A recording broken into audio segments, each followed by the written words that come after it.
Эрхэм сонсогчдод та бүхэнд сайн подкасттай хамт байгаад баярлалаа. Бид танд сайн хөтлөгч, зочид, сэдв, мөн сайн мэдээлэл, бодлого, санаа туршлага, зөвлөгөө зөвлөмж, сайн их сурвалж, харьцуулалт, сайн судалгааг хүргэх болно. Сайн подкасттай хамт сайн бүхэн рүү тэмүүлцгээе.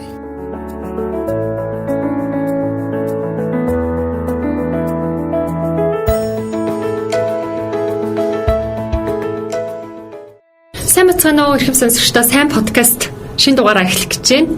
Бид нар өнгөрсөн дугаар дээр нэг шинэ бүлэг эхлүүлээд сонирхолтой зочдыг ураад та бүхэнтэй маш сонирхолтой хэсэг дээр яриамаа завсралцсан байгаа. Одоо харин өнөөдөр шинэ дугаараа хүрэх гэж чимгээ битээр зочдтойгоо хамт яг студидтэй бэлдээ суудсан. Сайн уу чимгээ, ажилдаа уу юу? Ажилд тавлаг байна да. За, болроо цэхэрл. Сайн цахтай. Тавтай ажил ихтэй. Ажил ихтэй л нөө. Түвшэмч нэлийн завгүй ах шиг боллоо тий. Харин тийм жоо ажил ихтэй л. Үслэг ихтэй тэгэл гэж. Өнөөдөр хэдүүлээ эмэгтэйчүүд гэдэг бүлэг сэдв рүү ороод тэр дундаа өсвөр насны охидын эрүүл мэнд, нөхөрчгүй эрүүл мэнд гэдэг сэдвийг ярих гэж байгаа. За тийм чимгээ битэр жишээ нь охидуудтай подкастн дээр үе охидуудын хаашаар шингээд тухай хайлталт дурдчихдаг байгаа. Тэгэд битэрийн хувьд сонирхолтой сэдв. Дээрэс нь ингээд манай ээжүүдэд тэгээд ер нь подкаст сонсогчдын насны байдал бас ингээд нэлээд өсвөр насны хүүхдүүд ер нь подкастыг нэлээд сонирхож сонсдог байгаа. Тэгэхээр ингээд сонсогчд маань их үр өгөөжтэй дугаар болно гэж найдаж байна. За өсвөр насны охид гэхээс илүү ерөөсөө л охинтой боллоо. Өнөөдөр төрлөө охинтой боллоо. Эндээс шууд эхлэх үү? Тийм. Ер нь бид нар ингэж бодох хэрэгтэй те эцэг эхчүүд энэ бас дугаарыг маань бүх насныхан үзээсэй сонсоосай те. Ерөөсөө охинтой бол ээж болох бэлтгэлийн охинтой болохоос нь хийх ёстой. Хүүтэй бол аав болох бэлтгэлийн төрсэн цагаас нь эхлээл хийх ёстой. Энийг ойлгох ёстой. Тэр 20-25 нас хүрчээд хүнд эцэг их болох талаар заах утга нь ерөөсөө биш байхгүй. Айлаа эзэн ороод чинь. Тэгээ ер нь хүүхдтэй боллоо гэхэд олон улсын судалгаанууд гэдэг чинь 2 нас хүртэл одоо Японы нэлээд ийм гоё судалгаа номыг би бас уншиж хахад 2 настай болоход хүүхдийн бүхэл амьдралын 90% нь одоо тогтцсон байна тэр хүүхд төр гэд гаргацсан судалгаач байдаг. Америкийн судалгаанууд бас мундаг номнуудыг ч гэсэн уншиж хахад бас л ерөнхийдөө хүүхдийн эхийн хэмлэдээ хүртэл одоо бүрэмтэй хэн болох уу, яах вэ, ямар бие физиологтой, ямар суурь өвчлөлтэй болох уу гэдгийг шийдэгдсэн байдаг. Антэр гэд зөндөө олон тэмэрхэн байдаг. Ер нь бол хэлсэн охин бол ирээдүйд ээж болно, хүү бол ирээдүйд аавч болно. Хүний амьдралын суурь нь өөрөө бас ихэнх хувийн бид нар бол гэдэг хүн хэдий зүрхээр амьдардаг ч хүний амьдралын зүрх нь арцыг оруулсан болчих юм аа гэдэг үгийг сургалтууд дээр бас айгүй хэлж явдаг. Тэр амьдралын зүрх болоод байгаа арцыг оруулсан болчин чинь өөрөө одоо ерөөсөө баг наснаас эхэлж одоо ихийн хөвлөд бүрлдээд тэгээ гарсан цагаас эхлээл өөрчлөлтүүд нь бий болж байдаг. Өвчлөхөө, урьдчилан сэргийлэхөө.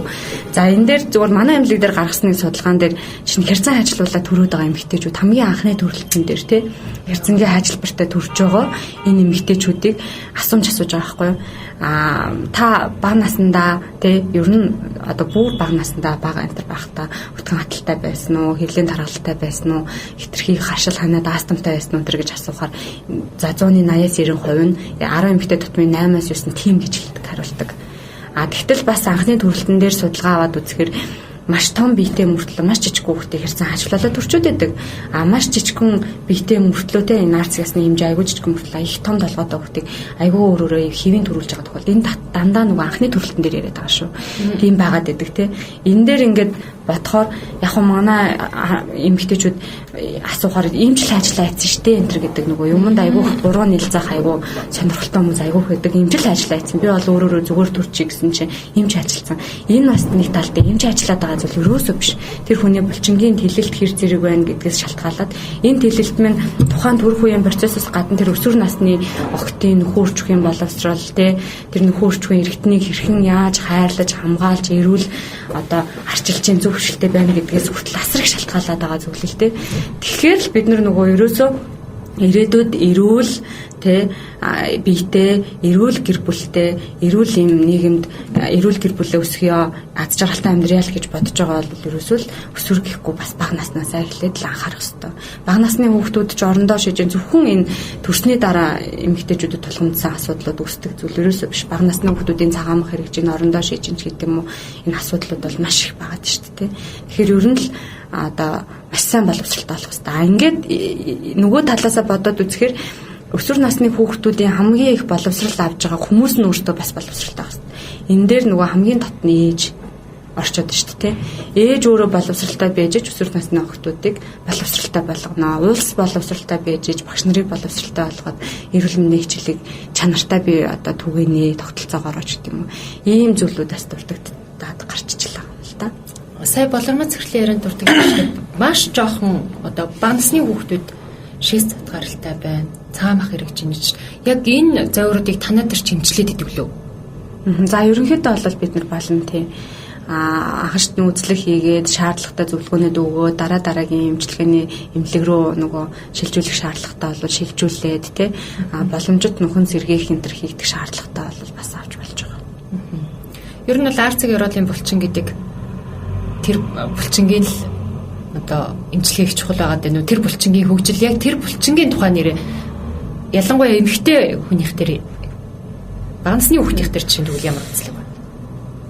За яг бага насны хүүхдийн хувьд бол мэдээж өсөж эндэж байгаа гүйцэтгэх хөгжиөгөө эмгэл булчингууд бол байж байгаа. Зүгээр ер нь бол эмэгтэй хүний арцгийн ёроолын булчин гэдэг бол одоо бас дотор гадна дунд давхаргуудаас бүрдсэн маш олон булчингаас бол бүтдэг. Мөн одоо маш олон одоо холбоосуудаас одоо ингэж тогтж идэг. Булчин маань өөрөө агшид сундаг эрхтэн байдаг учраас яг үхээр зэрэг тэр маань бас сунчдаг тий. Ямар тохиолдолд сунах вэ гэхээр зэрэг одоо буруу хөвшил гэж яриад байгаа. Тэр бол одоо хүүхдийн бага наснаас зөв хөвшилтэй явуулаасай гэсэн ийм сэтгэл. За нөгөө тал дээр төрөлт томжинтэй хүүхэд тех түрүүний ярьсанчлан одоо хязганга хайчлуулах үед юм уу хязган урагдах ч гэдэг юм уу тийм ээ. Тэгээ тэрэнд л одоо ойдл хийлгэх тэр ойдл нь одоо хэр яаж идэгрэх вэ гэдгээс ахуулаад за мөн одоо эмэгтэй хүн маань хүүхэд тээж хавцтай дор хаяалаараас 13 кг жинтэй зүйлийг бол нэлээд хэдэн сар биендээ агуулж ингээд тээж идэг. Хүүхдээ ургөрчмын шингэнэ тэгээд одоо ихсээ гэд ингээд нэлээд олон килограмм зүйлийг бас нэлээд хэдэн сар биедээ тээгээд ингээд явхаар яг тодорхой хэмжээг нэг арцгийн ёроолын булчин байнгын дарагдалт байгаад агших сунах чадвар нь бол багасдаг. За мэдээж одоо хүнд хүчээр ажил хийдэг улсуудад энэ бол тохиолддог. За өтгөн хаталт байна. За буруу хөвшилтэй ханиах найдах. За мөн одоо астм, бронхит гэд бүгшүүлж ханиадаг. Ханиахаараа доошоо дүлж ханиадаг. Тэгсээр гоод одоо зарим хүмүүс бол нөгөө шээсээ гойжтол ханиалаа гэж ярьдаг шүү дээ. Энэ ханиа түрээд шээс маань бургойжоод гэж ярьдаг. Гэтэл энэ маань жоохон буруу хөвчлэр яваад байгаа учраас тэгж байгаа. Хэрвээ бага наснаас эхлээд одоо ингээд арцгийн ёроолын булчин гэдэг маань эмэгтэй хүнийг одоо төрөхөд одоо маш их нөлөө өгдөг юм байна шүү. Тийм учраас та нар минь одоо энэ арцгийн ёроолын булчинг одоо заавал төрцөн хүн гээгдэн тасгад хийгээд багтаа биш. Төрөлтөнд бэлтгээд за ирээдүйд сулрахгүй тулд ирээдүйд шээс задгарахгүй ирээдүйд өтрийг унжуулахгүй тулд эмэгтэй хүн яах ёстой вэ гэхээр зэрэг бага наснаасаа хүүхдтэй байхасаа өсвөр насны үеэс эхлээл одоо ингээд нөгөө ясгал хөдөлгөөн хийгээд зөв ханиаж найддаг, зөвдүүлдэг, хүндийн өргөсөн ч одоо зөв өргөж идэг. За хүүхэд төрүүлэх болсон ч гэсэн одоо зөвдүүлж эмчийн үгэнд сайн ороод зөвдүүлж идэг ийм байдал болоод хөвшил болоход бол нөлөөлнө л дөө тийм. Ер нь бол жирэмсэн байдал бол одоо хэдийгээр энэ үр урхгийг дагуулдаг гэсэн бид нар одоо эмэгтэй улсуудын хувьд бол одоо тэр нөгөө төрөх процессыг өөрсдөө одоо мэдээд нөгөө урьдчилан сэргийлэх гэж яриад байгаа шүү дээ тий. Тэгээд өөрсдөө одоо тэрийг гол нь мэдчихэдэг. Жирэмслэгтэй яаж тех үү, яаж ингэж нэмэхгүй тех үү тий. Тэр 10 хил дээр ахад 20 хил нэмэхлгүйгээр одоо хүүхдээ тэмэрэн шүү дээ. Тэгэхээр зарим хүүхнүүд ч одоо нэг 55 хил орж ирчил 75 83 хил болцсон ингээл ерөөсөө өөрөө багтаж чадвал ингээл хүүхдээ тээж идэг. Тэгэхээр энэ энэ чинь бол тэр арцгийн ёроолын булчинд бол нэлээх нөлөө өгдөг. За арцгийн ёроолын булчин маань өөрөө бас тухайн хүний бие махбодын онцлогоос болоод өөр байж болно тийм. Төрөлхийн одоо булчингээс тоонос султан хүн байж болно шүү дээ. Зарим нь их яргаан махтай гэл монголчууд ярьдаг одоо тийм тонус чангатай одоо ингээд тийм тамирчин шиг бие махбодтой хүн байж болно. Барихаар бараг арьсан ч булчин чигээ сунаад байгаа юм шиг ийм булцгар хүмүүс ч байж болно тий.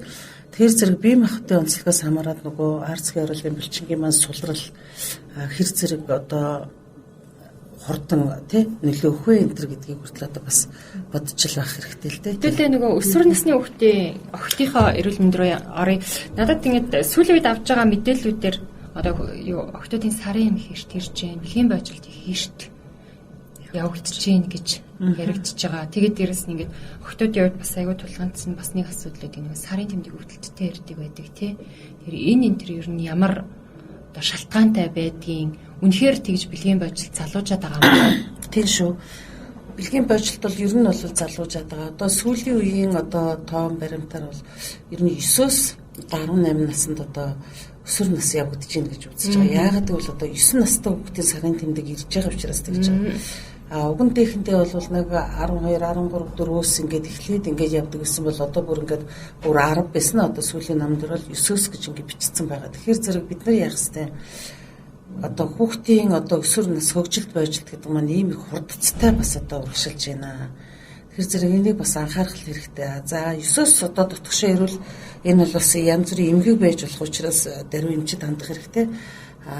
Тэр үедээ дээшээ ирээд за 15-аас 16-аас дээш насны сарын тэмдэг ирэхгүй одоо үзэгдэхгүй байвал заавлынхаа даруулах мэрэгжлийн эмчид үзүүлэх хандах ийм бол шаардлага бол байгаа.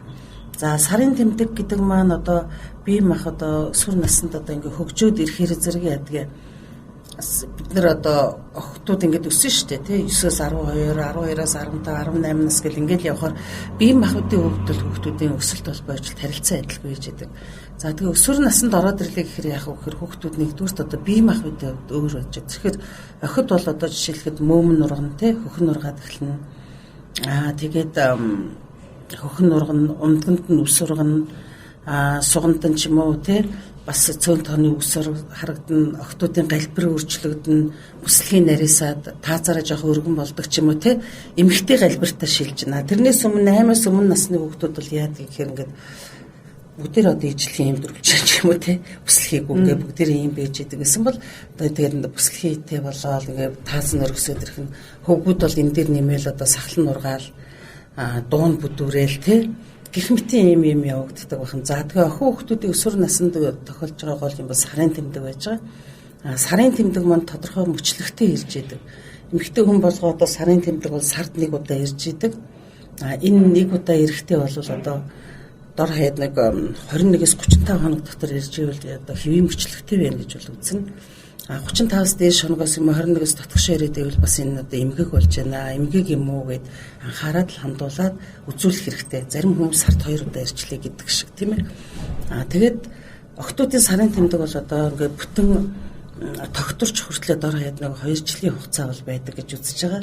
Тэгэхээр энэ 2 жилийн хугацаанд яах вэ гэхээр заримдаа ирээд, заримдаа хол ирээд, заримдаа ойрхон ирээд тэгснэ цусалдж байгаа юм шиг ирээд эсвэл үл үзэгдэх одоо үзэгдэхтэй дий ч юм уу ирдэг ч юм уу те эсвэл зарим нь их өвдөж ирдэг ч юм уу ийм байдалтай байж байгаа.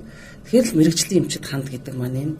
За тэгээд охид хүүхдүүдийн аль нь ч байсан өсвөр насны хүүхдүүд өсөж тарнахад бол эцэг эхийн нөлөө бол маш их байгаа. За энэ нөлөөнд дотор бол ялангуяа хүүхдийг маш их анхаарах хэрэгтэй. За наазах нь одоо охтуудыг ингээд сарын тэмдэг ирэнгүүт нь ирэхээс өмнө одоо ээжүүд нь ярих нь шүү дээ. За миний охин ингээд доороос нь цус гардаг юм аа. Анх гарахтаа ингэж гарнаа. Миний хүү айх сандрах юм байхгүй. Ээж нь одоо миний хүүгийн сарын тэмдэг ирэх болж байгаа учраас ээж нь гэрт нь дамски аваад бэлтчихье. Өдөр тутам гэдэг юм аав юм. Миний хүүд одоо өдөн сантиметрийн тийм хэмжээтэй ийм дамск бол таарна гэж бодож байна. За хоёулаа ингээд ээжтэй цус үсгдүүл хэлээр айх сандрах юм байхгүй гэдээ урьдчилаад хэлчих хэрэгтэй. Тэгтэл манай ээжүүд голцоо хэлдэггүй. Хамгийн гол нь одоо нөгөө ангийнхаа хүүхдүүдээс ихнийхэн сонсдог. За ангийнхаа хүүхдүүдээс сонсохоор яг зарим найз сүдстэй юм а ярина, зарим нь хэвэн ярина, зарим нь тоохгүй ч юм уу те ийм байдалтай ингээ байж идэг. Тэгэхээр сарын тэмдэг гэдэг маань өөрөө бас одоо эмэгтэй хүн болж байгаагийн одоо гол илэрлийг харуулж идэг учраас наацх нь тухайн үе одоо ариун цэврийг нь сахиулах те бэлгэрхтнээ яаж угаах вэ? Одоо жишээлхэд уртаас нь хойш нь чиглүүлээд ингээд тэ ус хоочулж ингэж угаах хэрэгтэй. Өөрөөр хэлэх юм бол одоо шулуун гэдс одоо бие засчаад өтгөнөө гадагшуулчаад угаа цэвэрлэхгүй энэ төр орхивол нөгөөх маань яадаг өтрээр нь орох жишээтэй тэ тэгээд бохирдол үүсгээд нөгөө цагаан юм гарч ийн гэд ийм асуудал үүсдэг учраас энийг бас анхаарах хэрэгтэй гэж байна. За сарын тэмдэг бас өвдөлттэй ирдэг. Зарим хүүхдүүд бол одоо маш их одоо ивхрээд одоо сарын тэмдэг ирэхээр зэрэг бөөлж нэвхрэн царай зүсэн цонхийн тэгэхээр бүр өндиж чадахгүй бие тамирын хичээл байтах эрдийн хичээлдээ явж чадахгүй хэждэг. Гэтэл сарын тэмдэг гэдэг маань уг нь бол тийм байх зүйл биш л дээ.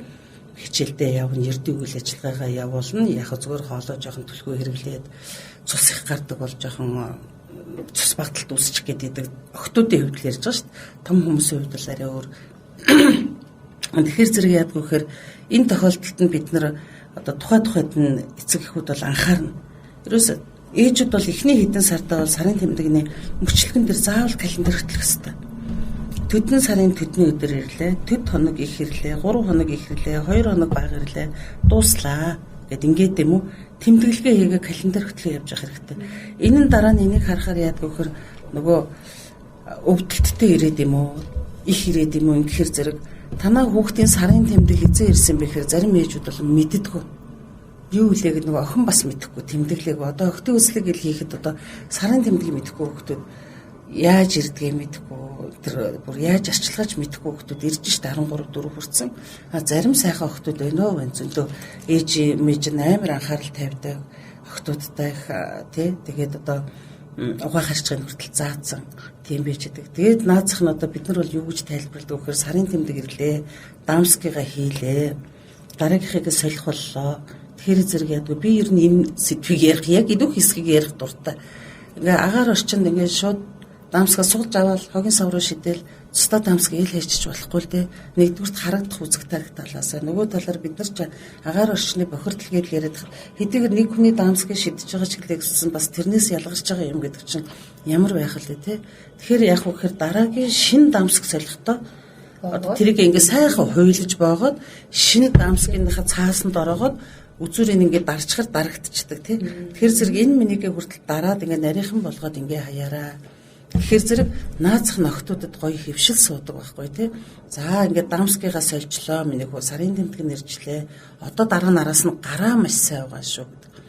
Одоо угаасаа хүүхдүүдийн гар угаах асуудлыг цэцэрлэгээс нь за угаасаа гэр бүлд бол одоо төрсэн цагаас нь ахуулаад гарын угаалгах талаар бол ярьж байгаа. Тэгвэл энэ асуудал бол одоо бас сайн гүйцэд бол хөвшил болдгүй юм шиг байлээ л дээ тий. Нэр өсвөр насны одоо манай охин бас яг нөгөө одоо би яг ойлголоо тэмдэглэх систем байна. Тэгээд хугацааны одоо яг нэг 2 жилийнхаа дотор тэр нөгөө тогтворж байгаа гэж явж байгаа юм л да. Тэгээд нөгөө гинт ирээд тэгээд сандраад тухайд мөнгөгүй байж байгаа. Тэгээд нойлын цаас хэрэгэлсэн тохиолдлууд ингээ байсан. Тэгээд энэ бол аюултай юу гэдгийг би бас асуу гэж бодож байсан. Тэгэхдээ одоохонд бол тэрнээс үгүй зэрэг болов. Хоёрт нэг бас гэрт нэг юу би яг жирэмсэн байсан үед явтаа давсаг нь бас авч бэлдээгүй байж таарад нөгөөч хэрглэж дуусчаад бас найз майзтай яачаад тэгсэн чинь тампон байсан чинь надаас асуужсахгүй. Тэр нь би ямар ч юм зөвшөөрөөгүй. Мэдээж тэр чинь одоо магадгүй яг нэрээ байгаа юм чи миний болохгүй гэх тэгээд ингээд ямар ч дэлгүүрээс яваад авчираад тэр яг тэр тампон хэрглэж болд юм уу? Ямар үе тампон хэргэлдээ хоёрт бас тэр нөгөө яг нойлын цас хэрэгсэн тохиолдолд ер нь аюултай юу гэдэг. За нойлын цаас бол одоо янз бүр байга л да сайн муу сайхантай муухайтай гэдэг шиг тэгээ боломж үйл хэрэглэхгүй л хичээх хэрэгтэй тий. Яагаад гэвэл тэр маань өөрөө ингээд бид нар ингээд нарны гэрэлд ингээд нойлын цаасаа сунгаад ингээд харсан ч бижигж байгаа юм ямар их хүлээ тий. Тэгээд нөгөөх маань цусандаа нэвчээд яхаараа бас үүрээд бутраад урагдаад ингээд бас тодорхой хэмжээний бохирдол үүсгэх тал нөхцөл болж иж болно. Яг тэгвэл сарын тэмдэг эренгүүт одоо нөгөө өмөө үзүмэн жоохон нэгдсэн байдаг байхгүй. Цусаа гадагшлуулах гээд яг энэ тохиолдол дээр ядгүй бохир юмрээс орж болох байхгүй. За тэгээд тампоны хувьд бол яг охтын тампон гэж байдаг л да. Одоо нөгөө тампон штэ тий. Тэгээд өтрийг орол эмхтэй хүмүүс бол хийж болно. Одоо биеийн хүчний ажил хийдэг ч юм уу, биеийн тамирд ордог ч юм уу, ийм юмд бол болдог. Охтуудын хувьд бол бас одоо хийж болно. Гэхдээ ерөнхийдөө ихэнх тохиолдолд бас боломж үйл өтрийн гадны юм битгий оруулаа гэсэн ийм юу хийж идэг. тэр зэрэг орчин өөрчлөгдөж болно, бохир дагалдаж болно. Тэд нар маань харин зөв хийж чадж гин үгүй юу гэдгээс ахуулаад биднээс бас бодох юм их байж байгаа учраас аль болох зүгээр гаднаас нь ингээд шингээж аваа хаях ийм л юм бол авал зүгээр байна гэж бодож байна тий. Төвшөмч түрүүнд нөгөө нэг одоо сарын тэмдгийг тэмдэглэх ёстой гэж байна шүү дээ. Одоо юу болцсон шүү дээ. Ухаалаг утаснууд дээр чи ингээд нөгөө жишээ нь би бол одоо women app хэрэглэдэг ч гэдэг юм уу те. Бүх юмыг тэмдэглэждэг. Ер нь их амар болсон шүү дээ. Харин тий бидний үед ч одоо календар л гэж ярьдаг ус. Одоо ч ингээ манай охин хүртэл одоо ийм шууд хэрэглэжтэй амар болсон. Утсан дээр байгаа ийм аппликейшн татал гэж тийм байна. Та хэд одоо ингэдэггүй би бас ингээл нөгөө олон улсын судалгаа тэгээ нөгөө тарих тал руугаа нэлээ бас ингээд судлаад үзэхэд ерөөсөө хүний тарих мэдрэлийн систем сэтгэц гэдэг зүйл чинь анхны зүйлүүдийг айгүй их тэр чигтээ амьдралдаа ингэж насан туршдаа хадгалж үлдэх гэдэг тийм. Тэр ерөөсөө нөгөө эн чинь ярьж байгаатай үндэслүүлээд юу вэ гэхээр тэр анхны биений имэрхэд айдас ерөөсөө хүний амьдралын хувьд те айдсууд гэдэг зүйлүүд бол ерөөсөө тэр бүх биеийг устгаж байгаа аз жаргалын чанар гэж яриад байгаа шүү дээ. Амьдралын чанарыг устгаж байгаа дараагийн бие болоход бас суур голомт хөгжүүд идэг. Тэгэхээр нөгөө одоо анхны биений имэрхэд айцтай ч үт юм уу те анхны бэлгээ харьцаанд ороход айцтай хүчрхийлэлтэй ч гэдэг юм уу те энэ анхны зүйлүүд өөрөө буруу явагдсанараа дараагийн зүйлүүдийн насан туршийн буруушилт тавигдах боломжтой болж байна. Хүний сэтгэл гэмшиж тийм. Тэгэхээр ерөөсөө бидэд яах вэ гэхээр нөгөө өсвөр насны охин гэдэг ахгүй те ер нь эмч бол хэлсэн одоо бүрэн 9 настай хүртэл ингээд залуужаад байна гэдэг шиг ерөөсөө тэр айцгүй хүүхдийг яаж тэр зүйлүүдээс даван туулах уу те дахиад дээрэс нь тэр бэлгийн харьцааны анхны бэлгийн харьцаа одоо бол яг энэ анх бэлгийн харьцаанд хэдэн наснд орж ийн энэ төр гэдэг судалгаанууд бол бас энийгээ дагаад нөгөө нийгэмд бас ярихаас өөр аргагүй болчиход байгаа байхгүй юу энэний дараагийн мөн чанар одоо жишээ нь яг орох ёстой насан дээрээ бүрэн боловсросныхаа дараа те бие болон сэтгэл зүй болон нөгөө бүрэн боловсросны дараа бэлгийн харьцаанд орох насан туршид орох те тэр наснаас өмнө эрт орох эрсдлүүдийг өсвөр насны хүүхдүүдтэй тэг мэдэх ёстой. Энэ бэлгийн харилцааны талаар өсвөр насны хүүхдүүдтэйгээ ч гэсэн эцэгчүүд нээлттэй ярих одоо цаг нь болчиход байгаа байхгүй.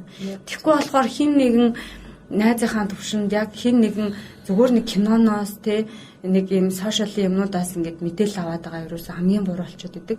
Тэгин гут л эрэгтэй хүүхдүүдийн хувьд эмэгтэй хүүхдүүдийн хувьд аваад үзэхээр эмэгтэй хүн ер нь одоо ингээд насан турш эмэгтэйчүүд дээр хүртэл судалгаа хийгээд үзэхээр нөгөө харьцаанаас огт бэлгийн харьцаанд мэдрэмж авдаг амьдралдаа ч тавьж үзээгүй эмэгтэйчүүд хүчрхийлэлд өрцөн байх магадлал айгүй өндөр гэдэг. Магадгүй хүчрхийлэл гэж бодоогүй ч гэсэн анхны бэлгийн харьцаан дээр таагүй мэдрэмж авцсан. Хитрхи их нөгөө өвдөлт авчихсан тий хүсээгүй хүнтэйгээ бэлгэлгүй тий хүсээгүй хүнтэйгээ орчихсон тэр нөгөө янз бүрийн нөгөө төгсөлтийн баяраар нөгөө архиталт энэ төр согтууруулах ундаа хэрэгжилж үтснийхаа дараа санамсаргүй орчихсон энэ төр гэдэг бол бас асар их эрсдэл хүчин зүйл болоод байгаа байхгүй. Тэгэхээр энэний дараа хүн яадгүй гэхээр ерөөсөө бэлгийн харилцааг жигших бэлгийн харилцаанд ороход мэдрэмж авдаггүй болох физиологийн гэмтэл авчих, гэмтэл авах энэ төр гэдэг асар олон эрсдэл хүчин зүйлүүд байна. Тэгэхээр өсвөр насны одоо эцэг эхчүүд хүүхдүүд одоо би ч одоо 4 хүүхдтэй юм чинь 3 хүүхдтэй. Охиндоо бол аль хэдийн бас яг ер нь яриад гисэн яг таны яриад хэсгээс сонсоход ер нь зөв л юм байна. Би бэлгийн харилцаан дээр шууд хэлсэн миний охин одоо кино ч нөө ерөөсөө одоо бид нар үзэж харж байгаа юм чи буруу мэдээлэл өгöd нь шүү дээ.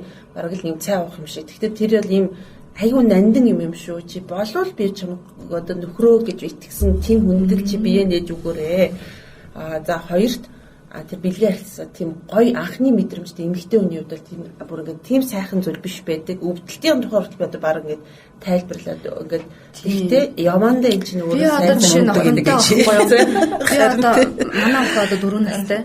Тэгээд ингээд ер нь нөгөө нэг зүгээр юм зүгээр ээжүүдэд сонсож байгаа бол зөвлөгөө маркер өөрийнхөө туршлагаас зөвлөгөө маркер өгөхөд те би охиныгоо багаас нь өсвөлээд одоо 4 нас хүртэл бүх зүйлүүдийн ийм тоглоом болгочихж байгаа байхгүй юу? Ийм сонирхолтой байдлаар жишээ нь яадгүй гэхээр мөмнөөс гаргах баяр гэлтэй. Ийм мөмтэй бялуу хийнгота миний охин одоо маргаашнаас эхлээд чи 2 нас хүрсэн учраас мөм идэхгүй энэ гой баяр тэмдэглэж юм гэдэг ч юм уу те. Ерөөсө бүх зүйлийг ийм хөнгөн байдлаар урьдчилан сэргийлээд бодоод бид нар бүр энийг ингээд төлөвлөх хэрэгтэй байхгүй юу? Амьдрал чи өөрөө бас манайхан чи нэг мөм дөрөө өхөө мөзураад юм мэт. Тэгин гот одоо жишээ нэг биний юм лээ те бид нар ингээд одоо ялгарлаа сарын тэмдэг ирлээ гингуут сарын тэмдэг ирэнгуут нөгөө бас зарим юун дээр ч гэсэн тийм практик дээр орцсон байдаг. Тэрийг ингээд айцгүй байдлаар яаж бүхний сэтгэл зүйн хувьд даван туулах уу гэхээр одоо сарын тэмдэг ирсэн нэг ээж охтын нууц болцоо хийдэг ч юм уу те.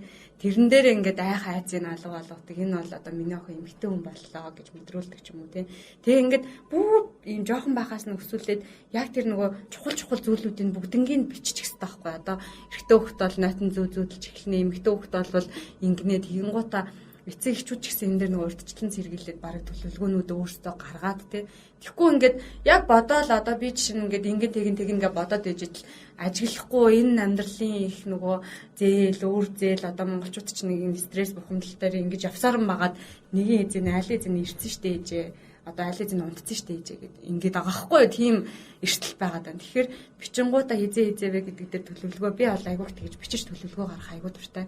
Тэгэнгуутаа дандаа нэг юм заавал юм сүр дуулаантай байдлаар биш те. Татан зүйл бол аавд нь хэлэхгүйгээр хоёлаа хий гэдэг ч юм. Одоо би тэгнэ гэж бодож байгаа. Охиныхоо бигний юм ирэхэд ээж охтын болцоо хийчихээ те. Хөөдрийн гутал хилэнгуут ээждээ хэлээрээ тэрийг хоёлоо гоё болцоо хийшүү гэд. Тэгээ жоохон ингээд нөгөө мэдлэгийг өгж явж байгаад харилцаанд орж болцсохгүй. Одоо бол 13 настай 14 настай охтууд хүртэл үр хөдөлт хийлгээд шин. Энэ аюу их нөгөө эрсдэлтэй.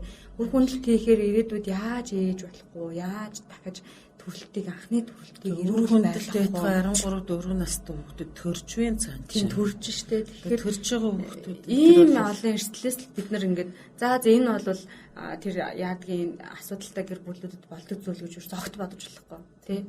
Одоо миний ойрын жишээ гэхэд л бас эмэгтэйчүүд айгүй мундаг гэмч маань л гэхэд 18 настай охин төрчхөд 17 настай харьцаанд би ёстой тэгж бодоогүй гэл ингэх жишээ нь. Тэр эн чинь ингээд нас хүйс шашин шүтлэг санхүүгийн ямар ч зүйлтэй авахт хамаагүйгээр хүн төрлөختөнд үүсдэг бий болдог зүйл учраас өөртөө бас хитрхи битээ бардам багаасай урдчлан сэргийлэх тал руугаа л ороосай тий. Тэр анхны бэлгийн харилцаа гэдэг бол маш чухал. Тэгээд тэрийг охиндоо ойлгуулах. Ерөөсөө анхны бэлгийн харилцааг тий хайртай хүнтэйгээ өөрөө хүссэн үедээ насанд хүрсэн үедээ гэр бүл төлөвлөсөн үедээ энэ төр гэж зөв орсноор тэгээ энэ одоо чиний одоо хамгийн чухал зүйл ирээдүйд тэр одоо аз жаргалтай амьдралыг бий болгох чухал гэдгийг л ойлгуулсан. Наадах чи хэдэн настайд нь хэлэх үү?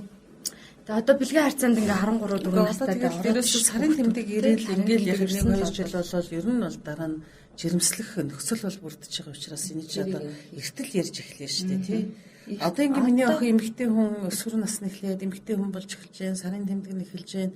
Тэгэхээр зэрэг яах хэвтэй жирэмслэн тий. Одоо бэлгийн харьцаанд орж болохгүй ийм учраас бэлгийн харьцаанд орж болохгүй орохын тулд эдийн нас өрцсөн байх хэвээр чи тийм байх хэвээр ингээ саяын захирлын ярьсан шиг одоо энэ наснаас өмнө орох юм бол маш их өвдөлт зовоор ирнэ бие физиологийн хамаг юм чин задрал тасрын гэмтэн энэ төр гэдгийг нь зөвөр ойлгуулж өгөөд те чи ийм зүйлд ерөөс тэгээ мэдээж нөгөө тэгж хэлчихэд хаяхгүй орхиж болохгүй шүү дээ хүүхдээ хаана хэрхэн хинтээ найзалж юу хийж явж гин те бүр амар нөгөө одоо хүүхдүүд чинь миний орон зай энэ гэдэг болсон мэдээж тэр орон зайг нь бол хүндэлнэ гэхдээ бас нэг ярих маа яриад нууц юм нууцаар нь байлгангуудаа бас тодорхой хэмжээгээр араас нь багш нартай нь уулздаг те найзуудыг нь дүгндэг те хинтээ хаана хэрхэн цагийг өнгөрүүлж ийн гэдэг энэ төр дээр итгэх шалгах гэдэг багхгүй би тэгээ итгэн шалгана би хамт олноо итгэн шалгана хайртай ханыгаа итгэн шалгана ингээд дарамттай биш те бас хүүхдээ энэ чинь бид нар нөгөө нэг одоо гэр бүлийн харилцааны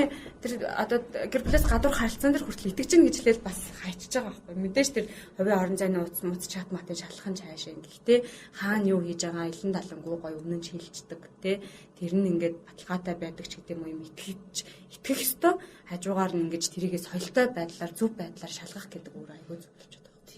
Тэгэхээр энийг л хэрэгжүүлж чадах юм бол анххүүхэд нь худлаа хэлээл яваад идэг бол худлаа анхны 1 2 худлаа хэлж байгаа бол ойлгож байна тий. Ээж нь ерөөсөө чамайг загнахгүй болохгүй яац хамтдаа хий. Тэгээ мэдээж ингээд тайлан тооцоо тавьж байгаа юм шиг ингээд тарцаад иж болохгүй шүү дээ. Хамтдаа цагийг өнгөрүүлдэг байж ээж. Тэр хүүхэдтэй өөрөө тодорхой хэмжээний 7 хоногт хэдэн цаг энэ төр хичнээн их ажилтай байсан ч хэдэн цаг энэ төр гэдэг. Тэгээ одоо Монголын эцэг эхчүүдийг ер нь ингээд харангуйталж нөгөө яг нөгөө тэр цаг магаа зарцуулж чадахгүй болохоор би өстө тэгээл алтчлаа гэл ингээл эргүүлэх боломжгүй цаг хугацааг ухраах боломжгүй болсон харамсаж байгаа хүмүүс маш их байдаг. Энэ харамсалтай ингээд тохиолдол ярихад бол бас ингээд жирэмсгийн хянаа сууж байгаа тийм өсвөр насны охтууд ингээд жирэмсэлчээд ирэхэд ээжүүд энэ төр нь бол одоо ихэнх нь гатгшаа явчаад аав дээр гаргацсан ч гэдэг юм уу. Эсвэл одоо нэг ямар нэг лицей юмд сургая гэдээ дот руу оруулаад гаргацсан ч гэдэг юм уу. Тэгээ энэ тохиолдолд бол айгүй алдцсан улсууд л ирдэг байхгүй юу тий. Тэгэхээр зэрэг чи бас айгүй айцтай. Тэгэхээр хүүхдүүдийг орхиж явах ялангуяа өсвөр насны охтууд энэ тэрийг орхиж явна гэдэг бол ээжүүдийн хувьд бол жоохон нэг хэсэг хугацаанд хүлээмэр юм шиг санагдаж байгаа байхгүй юу. Тийм айгүй чухал сэдв санаанд орлоо. Би бас нэг ээжтэй ярьсан. Дээр яг би миний бодлохоор манай охин одоо 14-тэй ерөө айгүй өндөр бараг л модель зэтэй шиг. Нөгөө дээд курсынх нь хоёроор ах бандтай одоо үерхэж байгааг би мэдээж ер нь айл болох нээлттэй байдаг саяхан шиг би ингэ ярьчдаг болохоор тэгээд тэнгуүтээ итгэн шалгана гэдэг шиг би охиноосоо нөгөө найз залуугийн фэйсбүүкийг авч байгаа би шүү сайн байна уу би тэрний ээж байна да гэж ярилцаал тэгээд би шууд хэлсэн би итгэж байна шууд хэлсэн янз бүрийн харилцааг бол би зөвшөөрөхгүй хоёр би бинийгаа ингэ тийм их хичээ ингээ ойлголцоод за тэгээд бүх юм ил байна манайхаар орж гарч одоо ингэ нөгөө нээлттэй тавиад миний нүдэн дээр ил байх хэрэгтэй гэдгийг ингээд одоо чинь би бол айгүй нэг гэр бүлийн юм уншиж ингэж явсараа ингэж явдیں۔ Тэгээ манай охин бол ээж хин нэгэн хүмүүсээс одоо өсвөр насны хүүхдүүдээ эцэг эхчүүд хин нэгэн хүмүүнээс буруу ойлголт авахаас нь өмнө урьдчилаад баг гэлтгүү тэр мэдээллийг өгөх хэрэгтэй мэн гэж бодоод ер нь айгүй нээлттэй ингээд яриад явчихсан. Тэгээ ер нь бол нэг хүүхдүүд ингээд нас нь арай болов хүн гэдэг эцэг эхчүүд ярьдаггүй байхгүй юу? Тэрнээсээ алдаад байдаг. Нэг 17 8 нас хүрэхээр нь ярилцсантай гэвэж л хоцорч зайл 13 нас 7 8 настай хүүхдүүд төрт мэдсэн. За тэгсэн чинь нэг ийм асуудал. Би болохоор охиныхоо одоо сэтгэл оюун ухамсарлуун тэр харилцаа бол бүр ингээд яг түрүү чи хэлдэг шиг тийм юм ойлголтол манай нэг найз болохоор ингэж ирсэн байхгүй. Одоо 17 та охиноо Япон руу явуулах чаа. Тэгсэн чинь одоо бас жирэмсэн мэрсэн болчиход би спрал тавилаад явуулж байгаа. Гэсэд надад бүр амар тийм айгүй юм хийж болдсон юм уу? Зөвхөн чи тийм тэрийг бас одоо жишээ нь ингээд судлах хэрэгтэй байхгүй юу?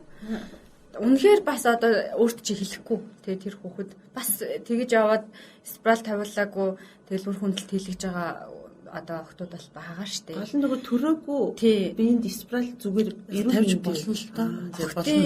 Тэр бол харилцан ярилцаад тэгээд зөвшөлтсөд тэгээд сарын тэмдэг гэдэг нь хэвээ ирдэг янз бүрийн юм байхгүй л тэгээд дамжуулах болно. Гайш нөлөөтэй болно шүү дээ тэр хүүхдэд. Одоо тий манайх нөгөө нэг спралж алтамаас суралцах боломж гэдэг нэг юм намын төсөл дээр манай амлаг хамтарч ажиллаад ямар юм алтамаас суралцах боломж өсвөр насныхан зориулсан 22 одоо бодит цагдаагийн ерөнхий газрын урьдчилан сэргийлэх хэлтээс цааж чулуун цэцэг баян мөх гэж судлаач сэтгүүлч хүмүүстэй одоо энэ хураах их хоёртойгоо тэгээд хүүхд гэр бүл залуучуудын хөгжлийн газар тэгээд манайхтай лайсанс амьдлагтай хамтраад гаргасан.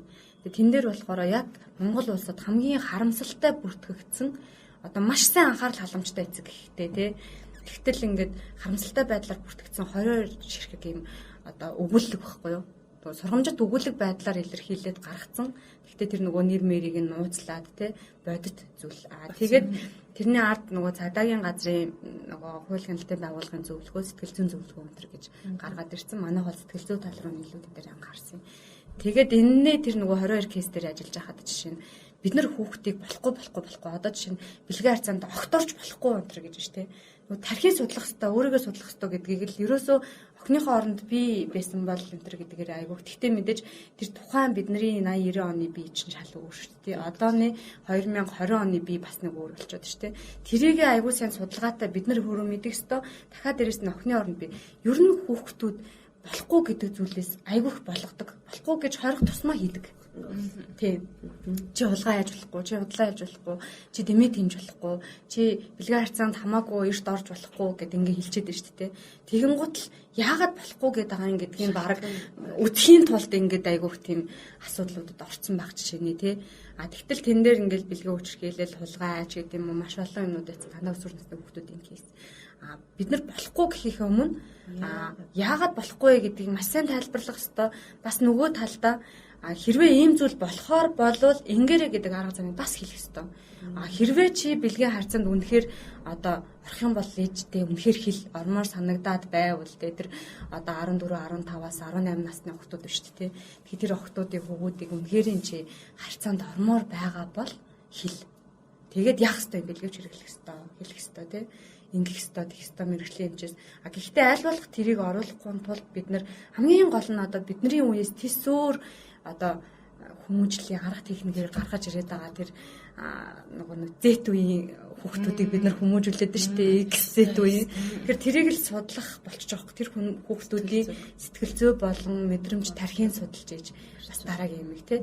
А тэгтэл үнэхээр юм болох гээд байвал одоо жишээ нь ингээ болохгүй гэдэг л ээжээ харин тийм ээ гэд нээлттэй ч гэсэн тий харин тийм ээ ингээд нэг тийм зүйл болоод ингээд болчлоо гэд тий одоо гэр орноороо чөлөөтэй орж гарчин гэвэл ерөөсө тэр чинь ингээд хүнд удирдагддгүй шүү дээ тий зүгээр гоё ингээд гоё зүв бодолтой байж байгаа тэрвэрлдээд хөвтөөд юмаа яриад ч юм уу хичээлээ гэд нэг амс хийдэг тэгэл харьцаанд орж болцсохгүй зүйл байхгүй юу а гэтэл тэрийг л нөгөө урьдчилан сэргийлэхэд бол тэр охиныхоо сэтгэл зүйд баттай ноттой сэтгэл зүйд нь өөрт нь асар их л мэдээлэл өгөх хориглол байж өрөөсө болохгүй тий тэгэхээр энийг ингэх юм бол яг эмчтэй яг дотн эмчтэй тий ерөөсө эмэгтэн одоо Монголын эмэгтэйчүүдийг харахад эмэгтэйчүүдийн эмнэлгээр орох юм байдал нь эсвэл жирэмсэн болцсон үедээ ч гэдэг юм уу эсвэл өвчин авцсан үедээ ч гэдэг юм уу тий ийм асуудалтай үед эмчийг зорих гээд байгаа байхгүй юу а тэгтэл энэ дээр нөгөө зөв тохиромжтой оновчтой эмчээ сонгоод одоо насан туршдаа ч юм уу тий тодорхой хэмжээний доктортой эмчтэй үзүүлэх энэ төр гэдэг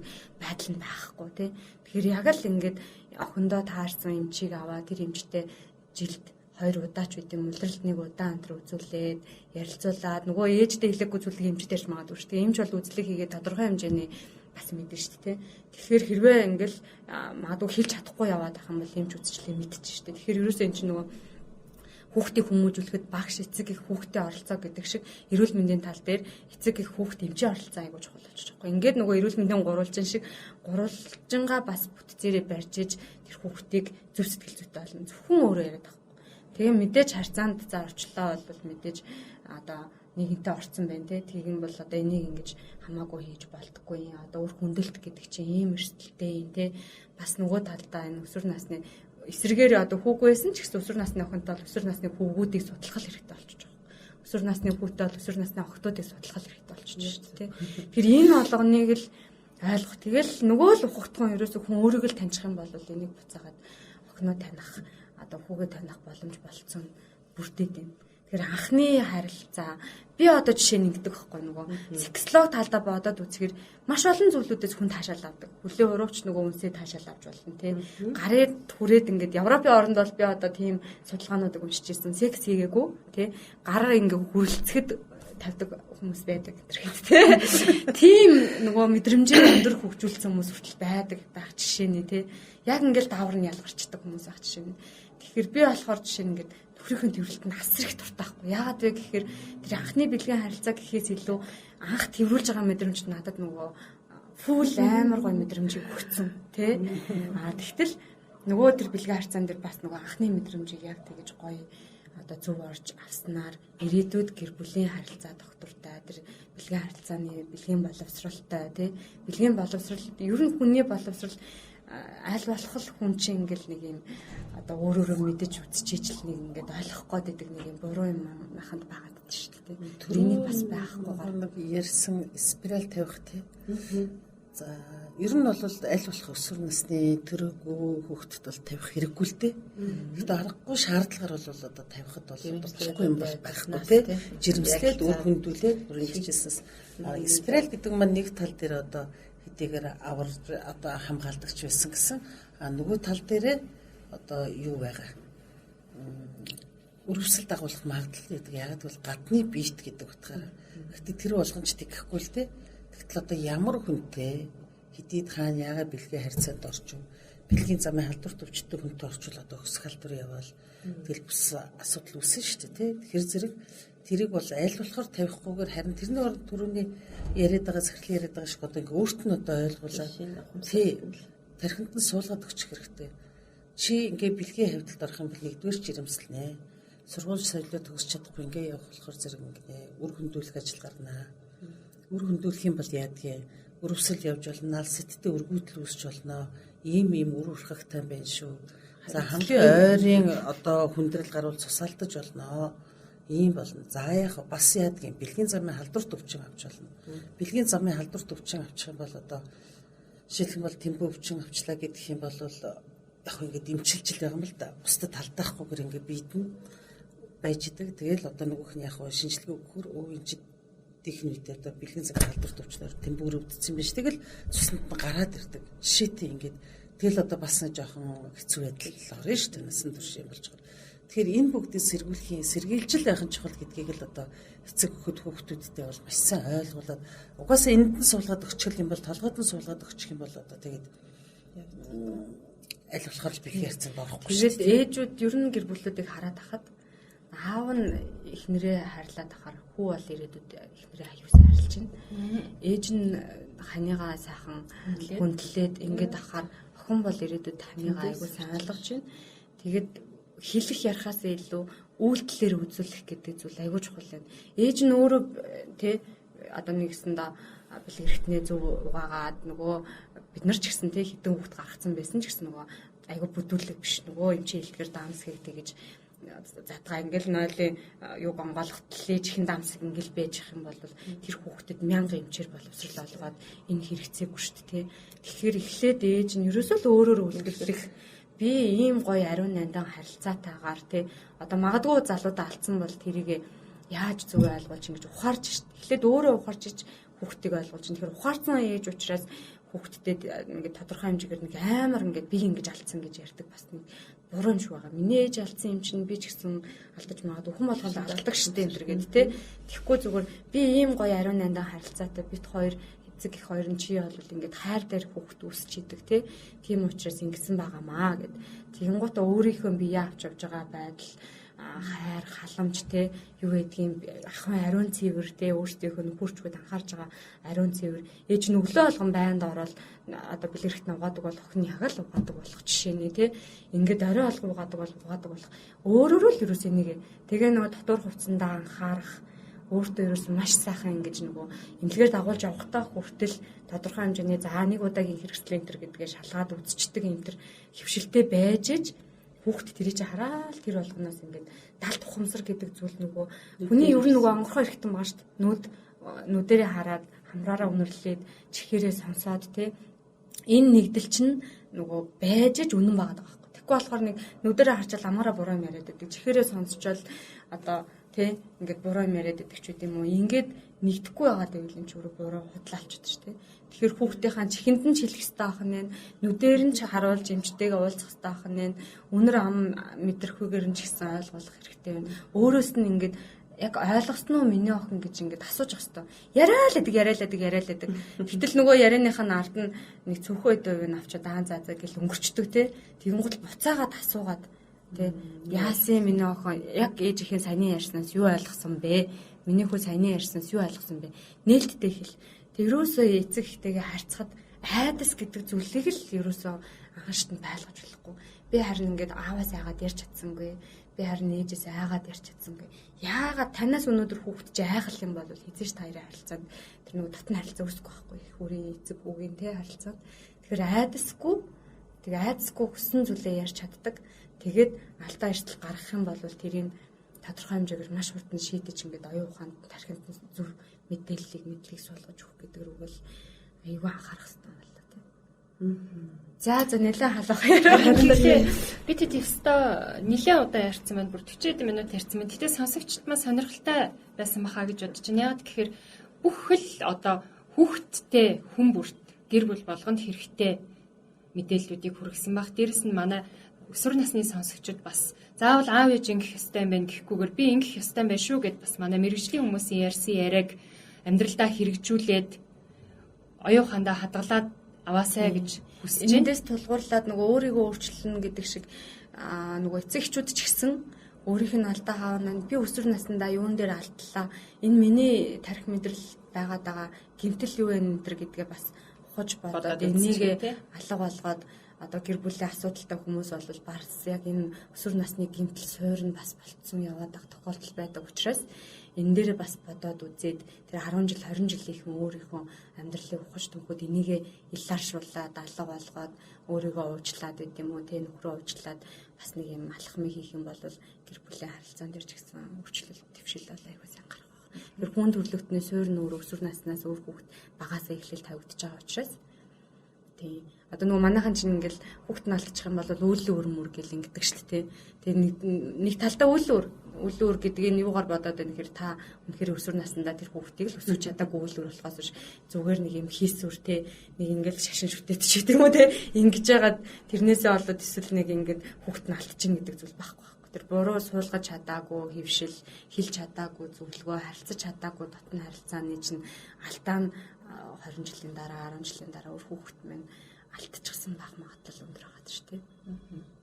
Өсвөр насны хүүхдүүдэд ч тэр энэ амьдралынхаа хань минийг хайхч байх та. Одоо тэгээд за энэ зам дээр гэдэг шиг мэдээж ихэнх л одоо гоё сайхан амьдралд одоо сайхан хань жилтэй болоод хөл тавьж л байгаа. Гэхдээ ер нь бол хайртай дуртай хүнтэйгэл гэрлээсэй л гэдэг ийм хүслийг бол одоо бид нар бол бодож хийдэг. Ер нь бол яг л одоо сайхан хөтөлцөж явж байгаад биенээ үнэхээр хайрлаад тэгээд бас заавал одоо хөтөлцөөл гүнгүүтэл бэлгийн харьцаанд ороод ахтайгаа бол биш нэг хэсэг хугацааг биенээ таних тийм цаг хугацаанд зарцуулсныхаа дараа биентэйгээ суух юм бол арай бас амьдрал батбах байж магадгүй гэж боддог юм. Гэр бүл салалт гэдэг түрүү ярьлаа шүү дээ, тий.